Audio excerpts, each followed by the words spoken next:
I want to speak on Emily Pike. I do believe her perpetrator would resemble the image you're seeing here. Now, this is not a real man by any means, just something I kind of created. Really looks like the guy in my third eye. Also does match some of the astrology aspect, but primarily channeling. I believe this man is in his late 40s to early 50s.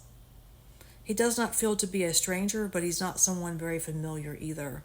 Probably a truck driver of some kind, who would have seen her a few times prior to her disappearance en route, as I believe he picked her up en route as well.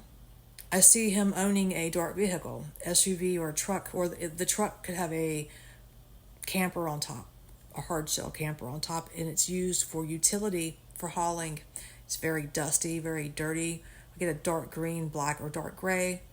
It's kind of hard for me to verify the color, but it does feel to be on the darker side. Feels like he lives and he works routes around Globe, Arizona, and he goes outside the rim areas of that area. I am not feeling a family connection. I spoke on that in my first video as well, but more of someone of authority figure, as in older than her, much older than Emily. She was only 14, so she sees him as an authority figure to some degree, right?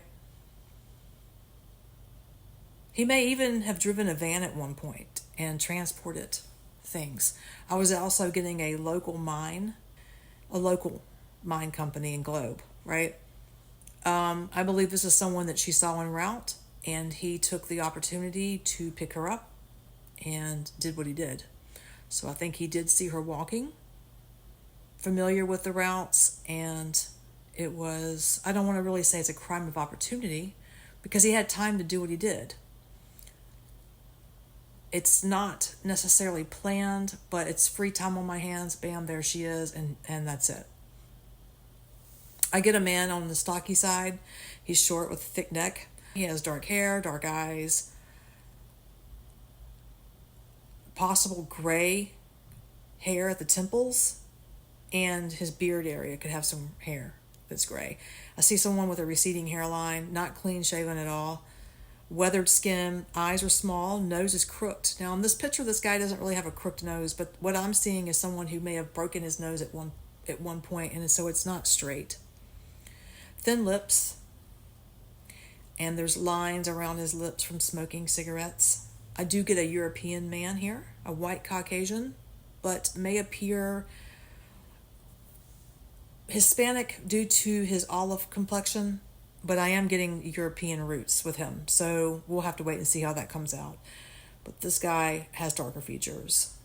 Some people may think he's Native American or even Hispanic, but I believe primarily he is Caucasian with maybe a mixed race, but I'm feeling European strongly there, okay? I was getting some initials. I'm not going to mention names because I don't think that's fair, and I don't know what all this means, how it ties into her case, okay? I was getting R, S, SH, and the initial M. So the initial M, R, and then I was getting sh, like SH. So we have S by itself and then SH. I have no clue. I have no clue what this means. So I'm going to leave it there because I was getting different names entwined, and I don't want to repeat them because I don't know how accurate this is, and I don't know what it means. I don't want to misinterpret anything here. So here we go with possible time of justice or arrest. I'm getting 2026, a local tip is going to be called in. I believe this could be a partner or someone that knows him, but I was getting something with a female partner with this man. I don't know. That may be questioned. But I'm getting phone records, witness, and then I'm also hearing forensic. So I look at this vehicle as having a lot of evidence in it. Fibers. So this is going to be recoverable DNA is what I believe is going to happen here. And there's going to be a tracking of the trash bags as well. But there's going to be something with recoverable, like being able to recover the DNA off of the vehicle fibers and maybe the trash bags. I don't know. I'm not sure. But that's what I was getting there. This is a fourth house from the seventh house astrology. I'm not trying to mix that in there. But this guy may actually live in a mobile home. I see a mobile home, and I'm also getting a cluttered yard. Okay, so trailer, mobile home, metal building structure he lives in a really cluttered, junky yard. I feel like this man lives 5 to 15 miles, I say 10 miles, just in the middle, from where Emily's remains were found. I don't believe he lives that far at all. I think he lives right there in that corridor, all right? Also, I was getting that this guy is already on law enforcement's radar through routine canvassing. So I don't think that there's anything DNA or anything like alarming in that aspect, or a phone tip of any kind that's tracking them to him. But it feels like they have been tracking and canvassing people's whereabouts around Emily's location of where her things were found. And he's probably come up a few times. I think he's on the radar, but just not, they don't have the missing glue piece yet, and they're going to find it. They don't have yet what they need, but I think in 2026 they are going to get that piece. I think it's going to be a partner or someone that knows him. And 2027 feels very significant for an arrest or public statement, update on the case. I was going to say 2028, but I'm going to stick with 2027. Yeah, I'm going to stick with 2027. I think this guy is going to be arrested, and maybe more people involved. But I'm only getting this information at this time. Right as I literally end the video, I'm like, wait, I have one more page, and it's probably the most important out of everything I have with information. The area this man resides in, it feels to be, it's not directly in Central Globe, Arizona, but very close.